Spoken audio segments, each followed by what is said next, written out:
that you can have sufficient time to prepare for the other subjects or for the subject itself. Okay, we start. As I mentioned in the last class, we have discussed a number of strengthening mechanisms which are crucial as far as superalloys are concerned. Superalloys, you all are aware, are basically high temperature alloys which have been developed mainly for aircraft engines and turbo superchargers, where people wanted a material to be strong at high temperatures. And we know there are a number of mechanisms. By now we have already seen a number of strengthening mechanisms, how to make a material stronger at high temperatures. So if you try to look at how these superalloys have developed, it was basically in 1930s, after the First World War, when people realized that the strength basically lies not in just land-based fighting, but if somebody has an air supremacy, he is basically going to be superior than the other party who is basically strong only on the land. So people wanted to develop aircrafts that can go much faster, not just the passenger aircrafts, but the aircrafts which are military aircrafts, which can go faster and at the same time deliver whatever ammunition you want to drop on some other country and then come back very fast without being traced by your enemy. So for that, what you need is high speeds. When you think of high speeds, the turbine, which is basically most of these aircrafts run with turbines, the gas turbines, and these gas turbines, the moment you want to use high temperature in the gas turbine, you know usually the efficiency of a turbine, gas turbine, I think all of you must have gone through Carnot cycle. So how do you define the efficiency of a Carnot cycle? T2 minus T1 by T2. It's basically T2 minus T1 by T2. That means the inlet temperature minus the outlet temperature divided by the inlet temperature. That's the efficiency of a Carnot cycle. So if you think of such a situation, so if you take what is the inlet temperature of the gas in a turbine, gas turbine, and what is the outlet temperature, so that's why they want to keep the outlet temperature as low as possible. So that means it has to be cooled by the time it comes out of the gas turbine, so that the T1 is very low and the T2 has to be as high as possible.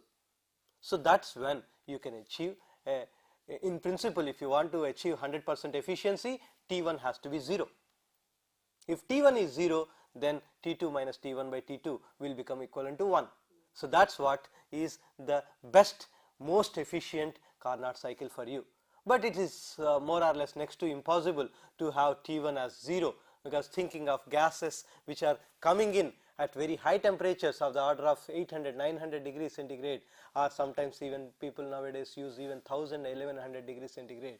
So at such high temperatures the gases are coming. You want to cool them by the time they come out of the engine to room temperature or to 0 degrees is almost next to impossible. So as a result, you lose some thermal energy in terms of the outgoing gases. So that's how the efficiency of the engine comes down. So but what is more crucial as a metallurgist for us is not just this part of efficiency, which a mechanical engineer is more worried about, but if you want to achieve this high efficiency, a mechanical engineer always wants to think that how do I bring down T1 and how do I take up the T2.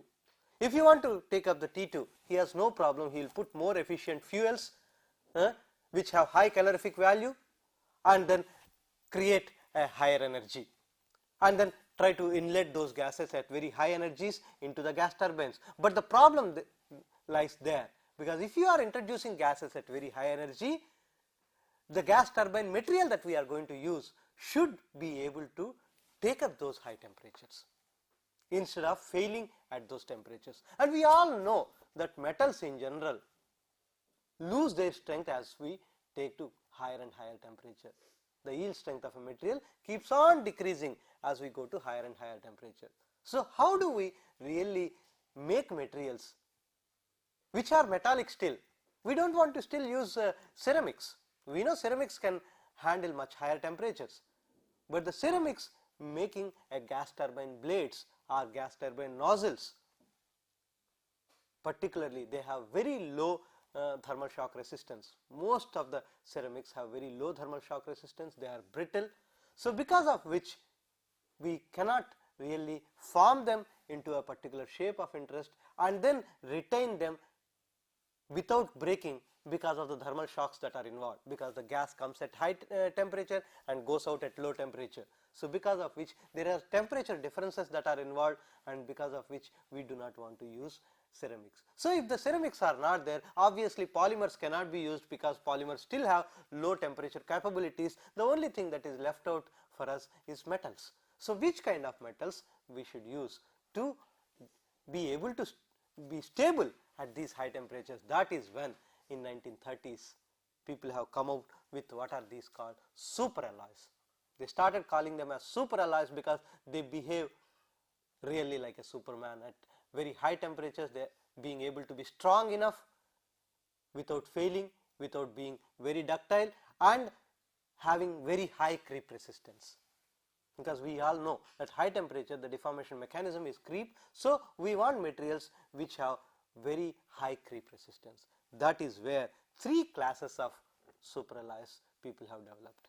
If you look at these three classes, one is a nickel based superalloys, cobalt based, iron based. If you look at all three of them, the melting points are given here, 1450 approximately for nickel base, about 1500 for cobalt base, 1495 to be exact, and the iron base, we all know iron carbon diagram, we are all aware from the beginning.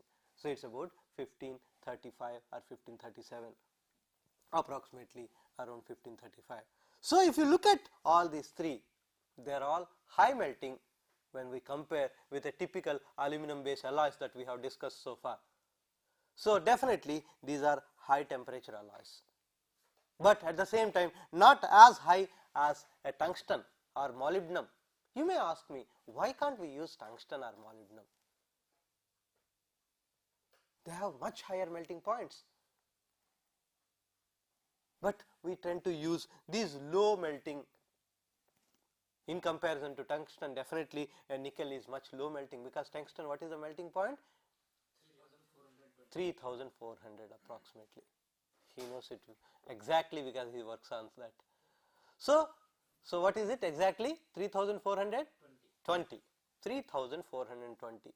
You compare 1450 of nickel, which is even less than 0.5 of the melting point of tungsten, but we do not use tungsten as not that creep.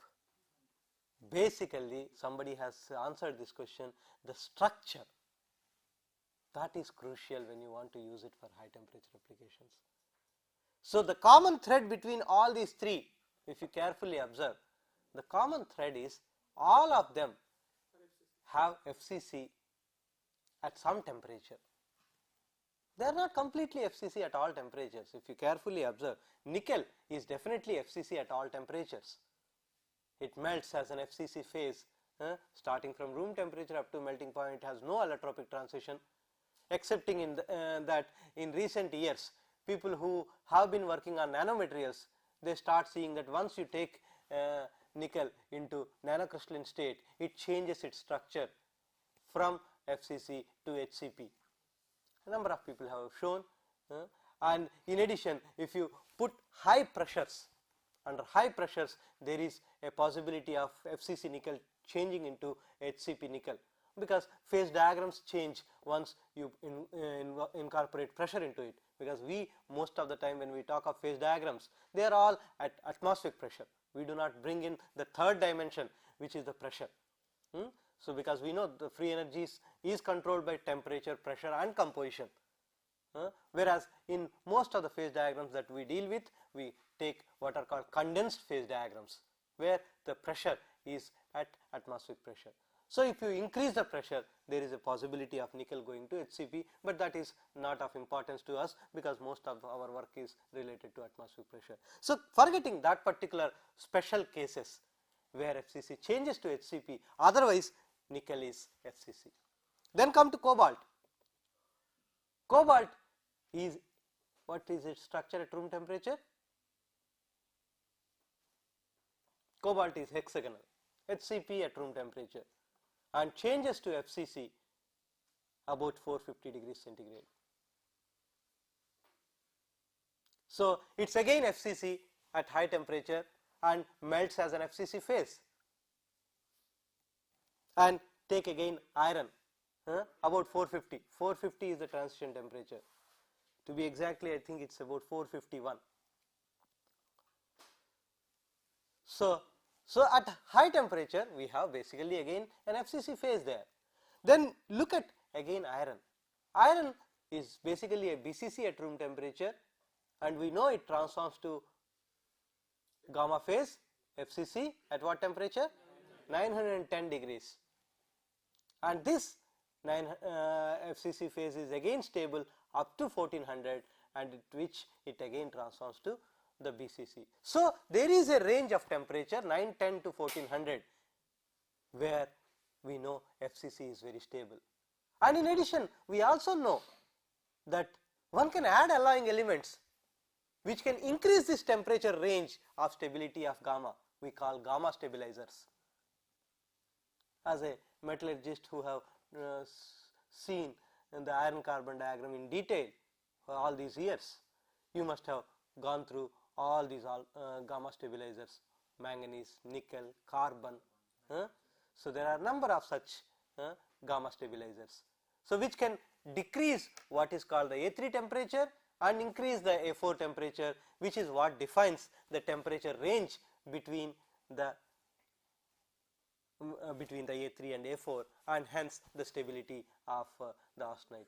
A3 temperature is the temperature where the alpha changes to gamma, and A4 temperature is where the gamma changes again to delta. So that is the temperature range. So if we can add a gamma stabilizer, it decreases the A3, that means makes the austenite stable up to lower temperatures, and increases the A4, that means makes the transformation between the austenite to delta more difficult. So as a result, you can have a much wider window for the stability of gamma, and that's what we have seen in a number of alloys. So we know from our metallurgy that one can add alloying elements. Similarly in cobalt, if you want FCC phase to be stable even up to room temperature, one can add alloying elements which stabilize the FCC phase. When we are talking about titanium based alloys also, we have seen that. Titanium case, we have seen that low temperature phase is HCP, high temperature phase is BCC. So we know the elements which can stabilize the low temperature phase, which is called alpha phase, and the high temperature phase, which is called beta phase. So alpha stabilizers, beta stabilizers are there in titanium base also. So in any system wherever there is allotropic transitions involved, there are certain elements which can stabilize one of those allotropic forms. So one can play with the stability range of these phases by just adding elements which are conducive to the stabilization of one of the particular phases. Okay. So this is as far as the stability, but the question is, why do we want FCC for a high temperature stability? We have talked about it at some stage. Do you remember that? Why is FCC crucial for high temperature stability? Why not we use BCC? Yes, diffusivity, that is crucial. High temperature, for the creep, the most important thing is diffusion. So if you can have a structure in which the atomic diffusion is very low, which comes from basically from the close packing. So if a structure is highly close packed, then the diffusivities are very low, hence the creep resistance is very high. That's why we want either FCC or HCP type of structure. That's why when we are talking about titanium based alloys, I told you that all high temperature titanium based alloys are basically alpha alloys. So whenever you want to use titanium based alloy for high temperature applications, you stabilize alpha phase.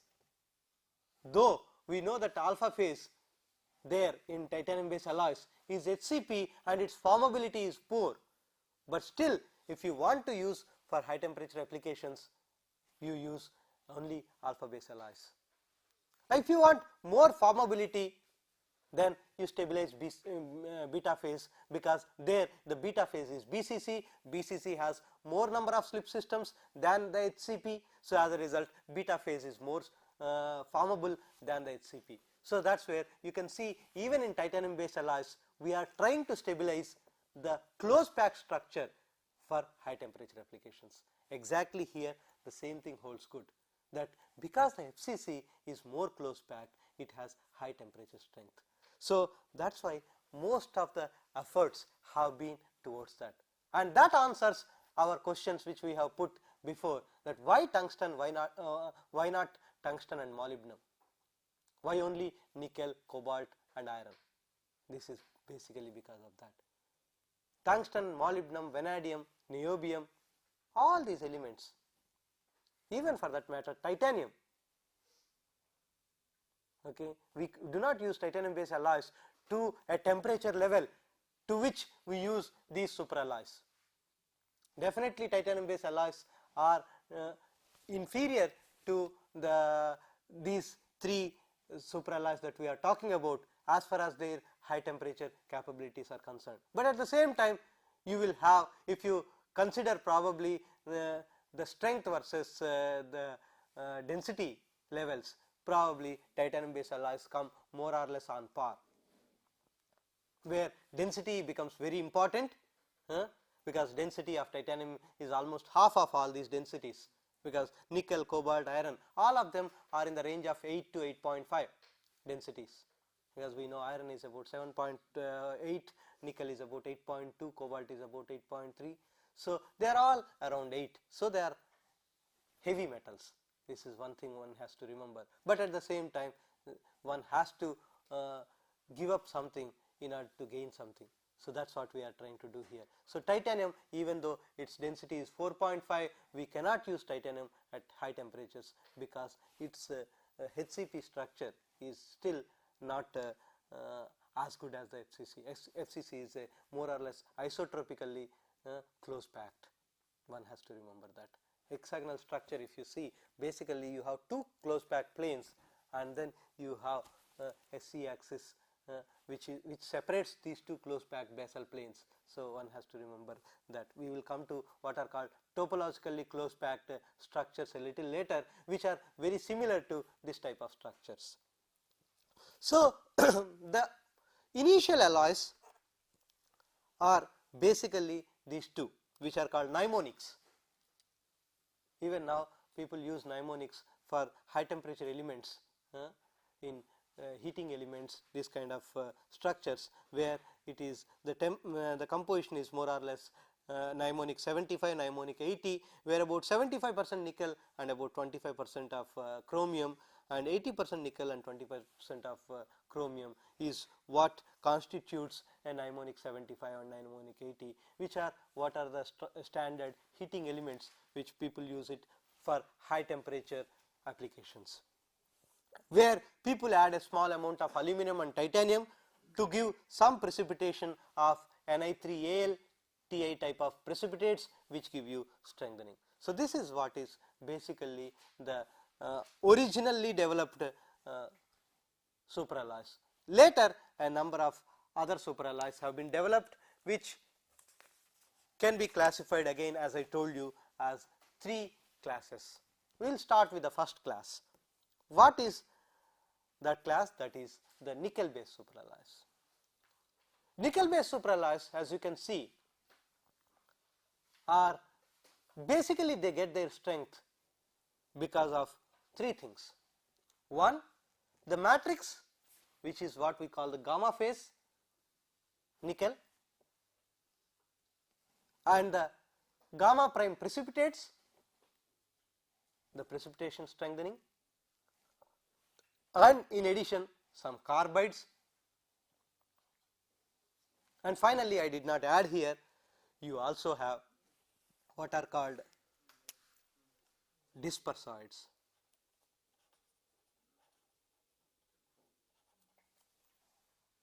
The oxide dispersoids. and the basic strengthening in these alloys comes by the control of a number of parameters which I mentioned here. First is solid solution strengthening.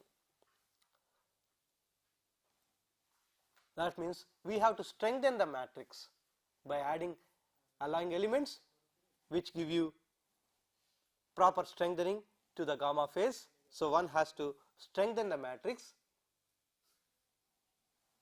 As we know, pure metal nickel will not have sufficient strength. So, if you add alloying elements whose atomic size is different from that of the nickel, we can introduce some strain into the lattice which gives you solid solution strengthening. But at the same time we also know that each element has different amount of solubility because the atomic size difference is going to be different.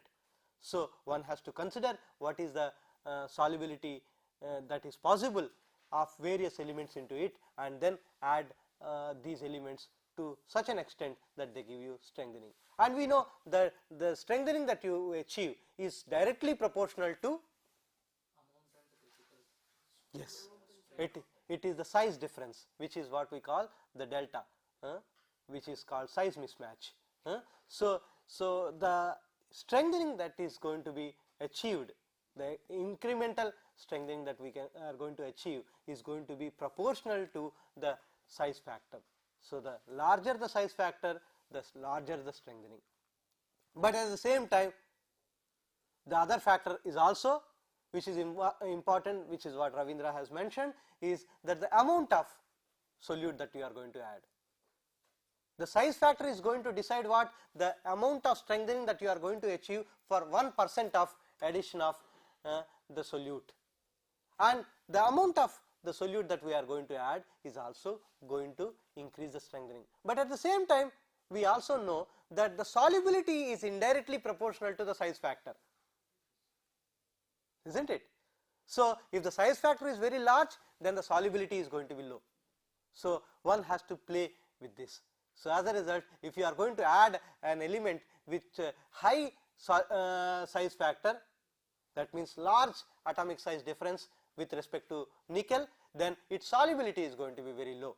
So, as a result, you cannot add a large amount of that element, and if you add more than that solubility limit, you are going to end up in some intermetallic compounds which might be detrimental. For example, we will come to some compounds such as Ni3Nb phases, which are called topologically close packed phases, TCP phases, which we will come to it a little later, which are going to be detrimental. So, that is why one has to control the amount within what is possible. Then the next important thing is precipitation strengthening. The precipitation by adding elements which can go to either the nickel positions or the aluminum positions, and then make the bonding between nickel and aluminum going to be stronger. If you think the compound as a A3B type of a compound, Ni3Al is a A3B type of a compound, it has A positions and B positions. What are the A positions? What is the structure of gamma prime? Yes, it is basically gamma prime is a face centered cubic type of a structure, ordered face centered cubic type of structure, where one of the element goes to the face centers and the other element goes to the body corners. So, A3B, when I say, it is very easy to visualize because there are 3 atoms of A and 1 atom of B, and in a face centered cubic type of structure, the face centered positions are 3 atoms and body corner is 1 atom. So, it is very easy to understand that A goes to the face center positions and B automatically goes to the body corners. So, that is what is a A3B type of a structure. So, if you add alloying elements, some of them will go into the body corners, some of them will go into the face centered positions, depending on whether their atomic sizes are similar to the B type of atoms or similar to A type of atoms. Depending on that, they will either go to the face centers or go to the body corners and substitutionally sit in these places. That means, some of the alloying elements which you are going to add can substitute A atoms and some will substitute B atoms, and so you are going to get additional strengthening of gamma prime. We will talk about those things also a little later. So this is about precipitation strengthening. Then one can also achieve dispersion strengthening. We have talked about this also when we are talking about strengthening mechanisms. Yttria and thoria are the most important compounds, and in addition people have also tried Al2O3. This is other third strengthening people have tried. Another possibility is to increase the APB energy of the compound. The gamma prime is an ordered compound, we know. So this ordered compound, each ordered compound will have what is called an antiphase boundary energy, which basically is directly proportional to the bond energy, or the what is called the enthalpy of ordering or the energy of ordering. So if you can increase the energy of ordering, then the antiphase boundary energy increases. And if the antiphase boundary energy increases, as I told you before, whenever you want to shear the particle, it is this antiphase boundary energy which is going to decide what is the increment in the strength that you are going to achieve during the shearing of the particle. The higher the APB energy, the higher will be the strengthening that we can achieve. So as a result, those alloying elements which can increase the APB energy of gamma prime can give you higher strengthening. And I have already talked about solid solution strengthening of gamma prime, and one can also increase the coherency strains. Add those alloying elements to gamma prime or gamma, which can increase the coherency strains, because we know that gamma prime is a coherent particle. Gamma prime has its what is called the lattice mismatch interplanar spacing very close to that of gamma, and that is why mostly the gamma prime precipitates are spherical precipitates. We will talk about the other morphology that is also possible, but mostly they are spherical precipitates with excellent coherency, and which gives you a very low surface energy. So one can increase the coherency strains by adding alloying elements either to gamma or to gamma prime, which can change the interplanar spacing. And if the interplanar spacing changes, the lattice mismatch changes. And if the lattice mismatch changes, that is what is going to decide the coherency strains. The coherency strains are directly proportional to the extent of lattice mismatch, isn't it?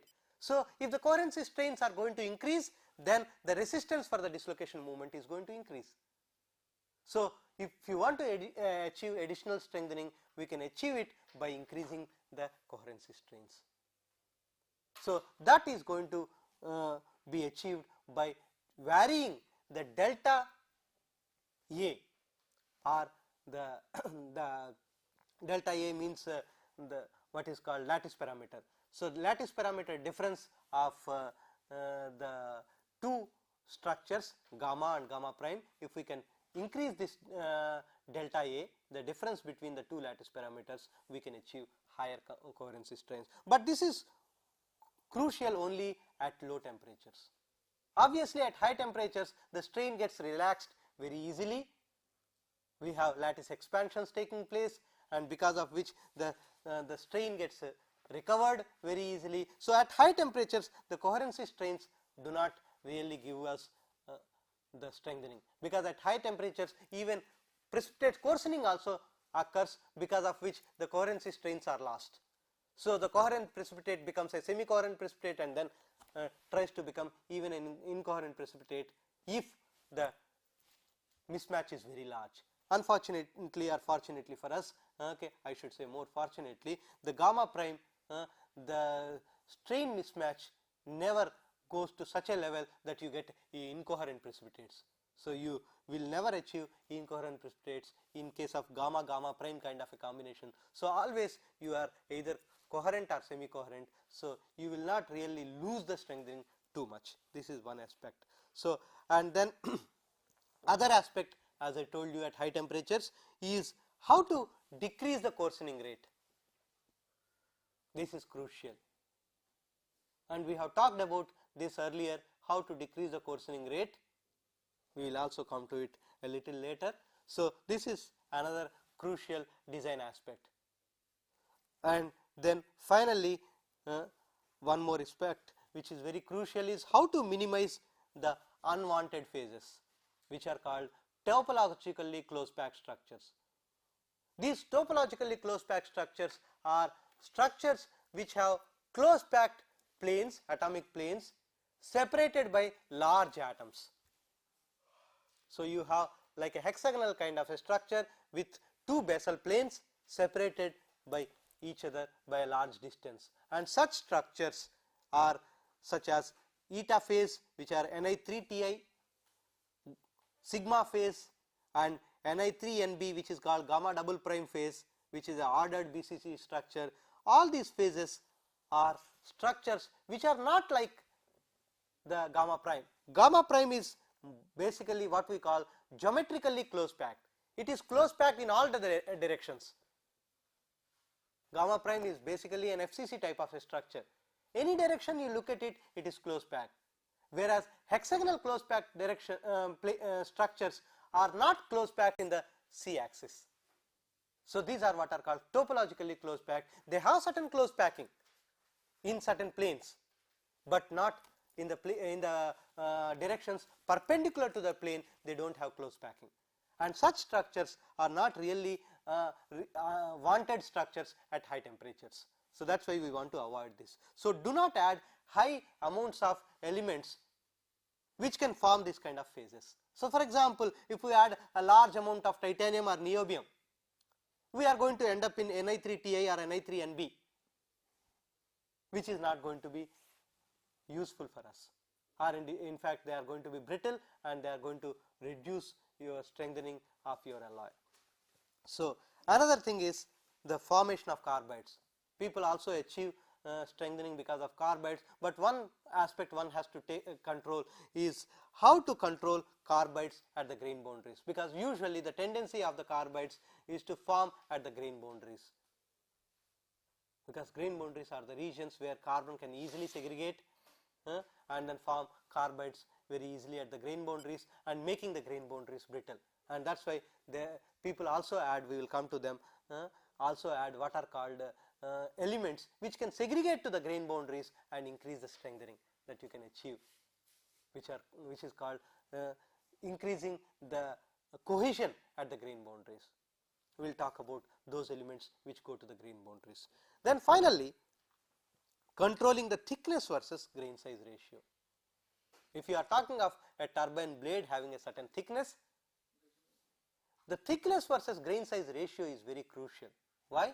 We want for high temperature applications materials which have higher grain size. We don't want materials with very fine grain size. So you should have a certain thickness versus grain size ratio which should be as low as possible. In fact, ideally we want the whole thickness to be 1 grain.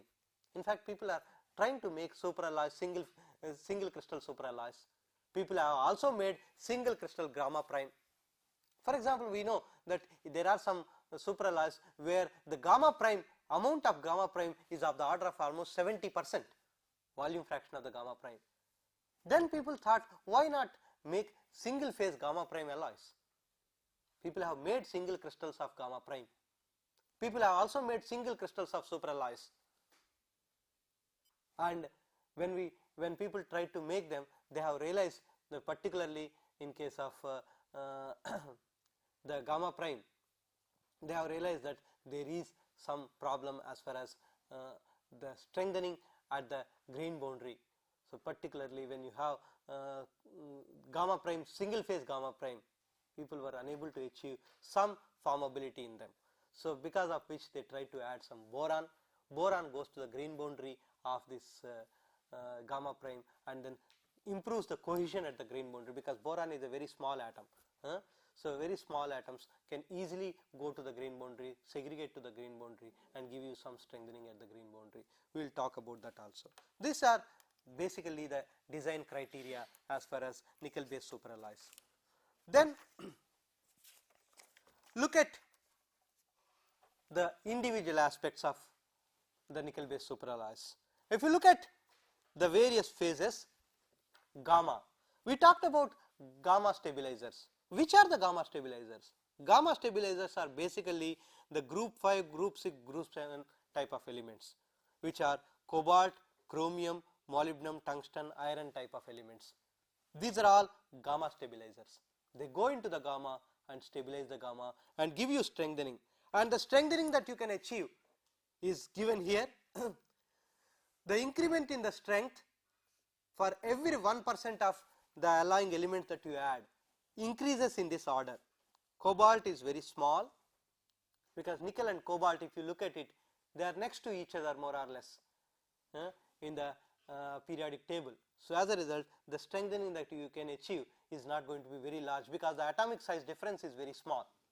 As I told you, the strengthening, solid solution strengthening basically depends on the atomic size difference. So as the atomic size difference increases, in the same order your strengthening also will increase. So this is what you can see. Tungsten gives you much more strengthening than this, but at the same time we don't want to add large amount of tungsten, because tungsten with nickel will give you other type of TCP phases when you add large amount of them, like Ni3Nb, Ni3W kind of phases will come into picture when you add large amount of tungsten. So we do not want to add. So there is a limit to which you can add. Just because it is giving you high strengthening, we cannot add large amount of that. Then the next important is gamma prime. In the gamma prime, the stabilizers are basically group 3, group 4 and group 5 type of elements, which are aluminum, titanium, niobium, tantalum and hafnium, whose size factor is in the range of around 6 to 18%. This is the size factor for these alloying elements with respect to nickel. Okay. And if you look at gamma prime, as I told you, it is a A3B type of structure, and all elements which occupy A positions are basically nickel, cobalt, iron. Nickel, cobalt, iron, they all occupy A type of positions, and aluminum, titanium, niobium, they occupy the B type of positions. So that is why when we add the elements, we should try to see the stoichiometry is something like this. It is like Ni3CO3, NiCO3 AlTi, or if you want you can add niobium also there. So whatever element, so even for example hafnium also goes to the B position. So like that, if you look at tantalum also goes to the B position, aluminum, titanium, niobium, tantalum, hafnium, these all go to the B position. Nickel, cobalt, iron, they all go to the A position. And here again the morphology of the phase that comes out depends on basically what is called the size mismatch. If the lattice parameter mismatch is very small, if it is 0 to 0.2%, then you end up in spheres. We talked about this morphology business at some point of time earlier. We saw that if you have spherical precipitates, the surface area to volume ratio is very small. So every precipitate wants to be spherical. But at the same time, if you have spherical precipitates, then the strain is much larger.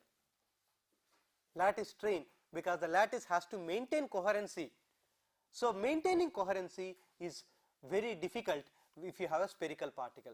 So if you have a flat type of particle, like a cube, like a plate, you will have much better coherency. So if the size factor or the what is called the lattice mismatch is very small, then the precipitate would prefer to be spherical, so that it can reduce the overall surface energy. If the size factor is large, if it still wants to be spherical, you are going to have problem, because the strain is going to be very large. So the precipitate would change its morphology from spherical to cubic type of structure. And if the size factor is more than 1.25%, then you end up in plates. And so this one has to remember. So it is not that always gamma prime is spherical. Gamma prime is spherical only when you add. And how does this change? This changes by the alloying elements that you are putting in here. I told you there are alloying elements which stabilize gamma prime. We have talked about them: aluminum, titanium, niobium, tantalum, hafnium. These are all alloying elements which stabilize gamma prime. Whenever you are adding these elements into it, each element changes the lattice parameter of gamma prime. Whenever I add an alloying element into gamma prime, the lattice parameter changes because each alloying element has a different atomic size. So lattice parameter changes. If the lattice parameter of gamma changes, and if the lattice parameter of gamma is not changing, then the difference between the two is changing. So this difference between the two lattice parameters is what is going to decide here. So the alloying elements that we are going to add are what are going to decide the size mismatch and finally going to decide the shape of the precipitates. Okay. So that has to be remembered, and one also has to remember that it is usually gamma prime coarses at high temperatures. And one more interesting feature of gamma prime is that, which is not common with all intermetallics, is that its strength increases with increasing temperature, at least up to 650 degrees centigrade. This is one very interesting phenomena with some of the ordered compounds, particularly Ni3Al is one such compound where the flow stress or the stress required for the deformation of the compound increases with increasing temperature. For a long time people had a lot of controversy with it because it is against our general understanding. We all know that any metal, the strength decreases with increasing temperature, whereas this particular phase behaves in exactly 180 degrees out of phase. So people have realized that particularly at high temperatures, some of the slip systems do not operate that well, and because of which the strengthening increases with increasing temperature. So as a result, some of the low dense slip systems come into operation at these high temperatures, because of which the stress required for the slip to occur increases with increasing temperature. So this is one of the reasons why this special phenomena that you observe in gamma prime. So that's why gamma prime is again very important here. And there are other strengtheners that are strengthening of because of carbides, which can be done by addition of a number of carbide forming elements such as chromium, molybdenum, tungsten, niobium, tantalum, titanium. And we know there are a number of carbides that are feasible, such as MC type of carbides, that means AB type of carbides, okay, tantalum carbide, TAC, TIC, niobium carbide. These are all MC type of carbides. There are also M6C type of carbides, chromium carbide. There are also M23C6 type of carbides, as again chromium and molybdenum type of carbides. So various types of carbides are possible, and carbon is typically added in the range of 0.05 to 0.2% to give you carbide strengthening. But at the same time, carbon people want to keep it very low, because the tendency of the carbon is to form carbides at the grain boundaries, which is what people do not want, and that brings down the hot corrosion property of the supralloy also. See, one more important thing is not only strength, but also the corrosion resistance at those high temperatures, because high temperature the gases are passing through the sample. So as a result, high temperature corrosion and stress corrosion, all these have to be considered. So that's why a design of a particular component is not done always keeping only one parameter in mind. Strength is not always the only parameter. You have to consider many things, such as oxidation resistance, corrosion resistance at high temperature, stress corrosion resistance. All these factors are very important. And fatigue resistance, this is also very important, because high temperature gases are coming and then they are cooled, again high temperature gases are coming. So because of which there are thermal fluctuations.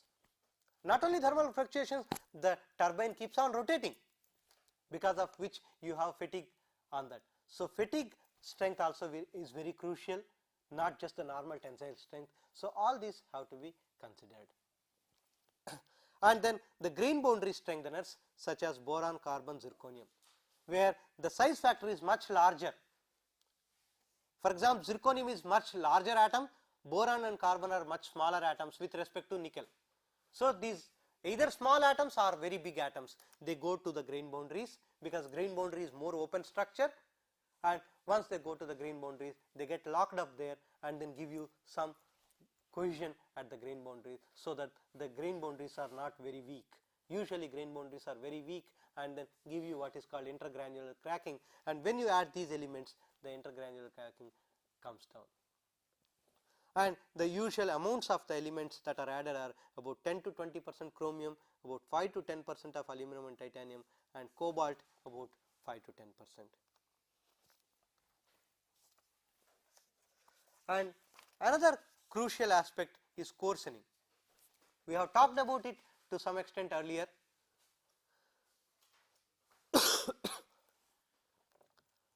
The coarsening is related to basically 4 parameters, as I told you before. One is the interfacial energy. You can see here the particle size to the power 3 is given here, h cube, which is taken as particle height. One can also talk in terms of particle diameter. Why the question of particle height comes into picture is when you are talking of disc shaped particles or cuboid type of particles, we do not talk in terms of diameter. Diameter comes into picture when you are talking of spherical particles, and gamma prime is not always spherical. So that is why people talk in terms of height, the thickness, instead of particularly even for a plate, what is crucial is the thickness. So if you are talking of thickness, how does it change as a function of various parameters? You can see this formula. It is 64 gamma d Ce Vm square T by 9 RT, where gamma is the interfacial energy, D is the diffusivity, Ce is the equilibrium solubility of the solute in the solvent, and Vm is nothing but the molar volume of the gamma prime, small t is the time. Obviously, the growth also depends on the time, because growth is always a time dependent phenomena, and then the temperature.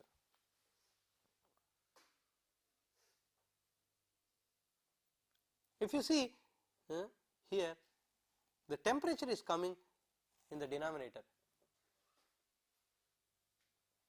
Why is that happening?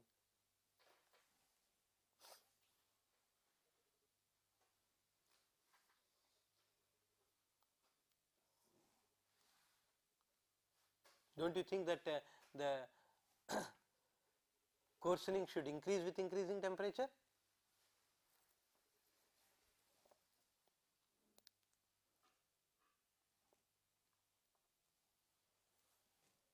If you carefully observe this, there is no anomaly. You know that D, there is a temperature which is exponential.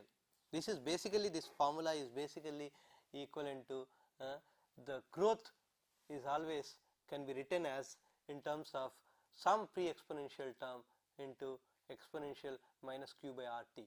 So this T comes from that, and the Q, which is the activation barrier, that consists of all these terms, you can see. So if you look at D, D can be written as D equal to D naught into exponential minus q by RT. So temperature comes in the exponential term in the denominator. So as the temperature increases, then this exponential term decreases, then the diffusivity tremendously increases. Okay. So here one has to remember this aspect, and as we increase the temperature, D increases, and so D is very crucial, and gamma E and Ce are also very crucial. We have talked about it in the last class when we were talking about coarsening of the particles. And usually for the formation of gamma prime, we do two-stage heat treatment. The alloy is solution treated at high temperatures, where all the alloying elements get dissolved, and then it is aged in the range of 750 to 950 degrees centigrade for the precipitation of the gamma prime. And gamma prime can be strengthened by either increasing the APB energy or increasing the coherency strains or increasing the volume fraction of the gamma prime or decreasing the particle size of gamma prime. There are 4 parameters which can give you strengthening as far as gamma prime is concerned. Because gamma prime is the crucial strengthener in nickel-based superalloys, we always consider how to get strengthening because of gamma prime, and these are the 4 parameters which control the strengthening that is obtained by gamma prime. One is the APB energy, increase the APB energy, that means add those alloying elements which can increase the APB energy. Second, increase the coherency strains, so that means again add those alloying elements which can increase the coherency strains. Then increase the volume fraction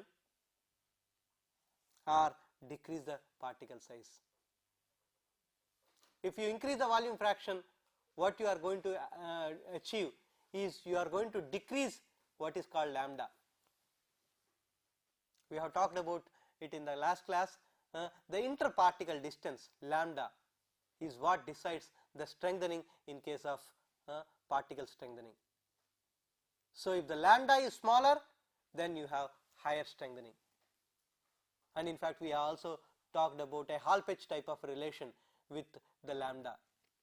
Sigma yield strength is equal to sigma naught plus some k into lambda to the power minus half. We have talked about it in the last class. So if you are increasing the volume fraction of the precipitates by keeping the size constant, then what you are basically increasing is that within a given volume the number of particles you are increasing.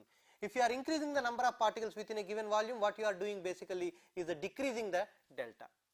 So if you are decreasing the delta, then not delta, the lambda, then obviously you are increasing the strengthening. So that is one, and in some cases the volume fraction can be of the order of 70%. And we have talked about the carbides, and then the dispersion strengthening. Dispersion strengthening, the first dispersion strengthened alloy is what is called TD nickel, thoria dispersed nickel. In fact, I told you mechanical alloying also started with this, because they wanted to disperse the thoria in the nickel based superalloy and wanted to have a uniform dispersion of thoria, and saw that the wettability is very poor, and to improve the wettability they wanted to coat the nickel, and that is how the mechanical alloying technique has come. So this thoria dispersed nickel is basically a nickel based alloy with about 20% chromium, about 1.4% aluminum and 2.5% titanium. This gives you the Ni3Alti precipitates, and this thoria gives you the strengthening because of the dispersion strengthening. And there are also strengthening because of Al2O3 and Y2O3, which people have used at a later stage, because thoria has problems, because we know thorium is a radioactive element, so nobody wants to use that to a large extent. So people have replaced thoria with yttria and alumina in recent years, and usually the volume fraction that we use is about 2 to 5%. So this is all about nickel base. Then we will see the cobalt and iron base. There is not much of work as far as iron base is concerned, because iron base you cannot really go to very high temperatures. The temperature capability is limited in iron base, and so basically iron base alloys are nothing but extension of the what is called stainless steels. Stainless steels, we already know that we add alloying elements to stabilize one of those elements. Austenitic stainless steel, for example, is that where gamma is stabilized. So for superalloys we need a gamma. So basically what we are talking about is an austenitic stainless steel. So in an austenitic stainless steel you add certain elements which can also give you solid solution strengthening, and also add some elements such as aluminum and titanium which can give you gamma prime type of precipitates or other type of precipitates that gives you the strengthening. That is why iron based superalloys are used, but iron based superalloys have low stability when compared to nickel based superalloys. Among all the three alloys, thermal stability is maximum with the nickel base.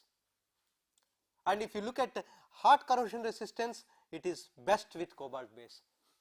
So, cobalt based alloys are still a competitors for nickel based superalloys, but whenever the temperature is not very high and cost becomes a factor, then iron based superalloys are used when compared to nickel based superalloys. When you want to use it at higher temperature, obviously nobody wants to go for iron based, then you go for nickel base. And the cobalt based alloys also have good structural stability, and because this temperature of transformation to SCP to FCC is very low, 417 degrees, okay, and this temperature being very low, beyond this temperature it is all gamma, and when we want to use a superalloy, we want to use it at temperature such as 700, 800, 900 degrees centigrade. So, at that temperature it is anyway gamma. So, the cobalt based superalloys are really stable, whereas if you look at iron based superalloy, the transformation temperature of BCC to gamma is very high. That is a negative point as far as the iron based superalloys are concerned. So, you need to add large amount of alloying elements to bring down that transformation temperature to very low temperature if you want to use iron based superalloys. Then the strengtheners in cobalt based superalloys are basically CO3Ta, CO3TiAl and CO3Ti. These are the type of compounds, and we use for HCP stabilizing chromium, molybdenum, tungsten, silicon. If you want to stabilize the HCP phase of cobalt, because HCP phase is also equally close packed, we say, though as I told you now it is not geometrically close packed, but at the same time there is one advantage of all these alloying elements which stabilize HCP, that their stacking fault energy is very low. They decrease the stacking fault energy, whereas all FCC stabilizers to cobalt based alloys such as titanium, zirconium, tantalum, niobium, carbon, iron, manganese, nickel, they have a tendency to increase the stacking fault energy. So, we know the stacking fault energy is very crucial for high temperature applications. Cross slip particularly occurs more easily if the stacking fault energy is high, because if the stacking fault energy is high, then the width of the stacking fault is low, then the cross slip is very high, very easy. So, we want the cross slip to be more difficult if you want creep resistance. So, as a result, it is better to add alloying elements which can stabilize the HCP phase. So, one has to play with it. So, definitely as far as diffusivity is concerned, the FCC is a better structure than this, but unfortunately those elements which are stabilizing the FCC phase are also increasing. So, one wants to add a combination of these elements so that you can have better options as far as both are concerned. So, this is what is the story about superalloys. We will stop at this moment.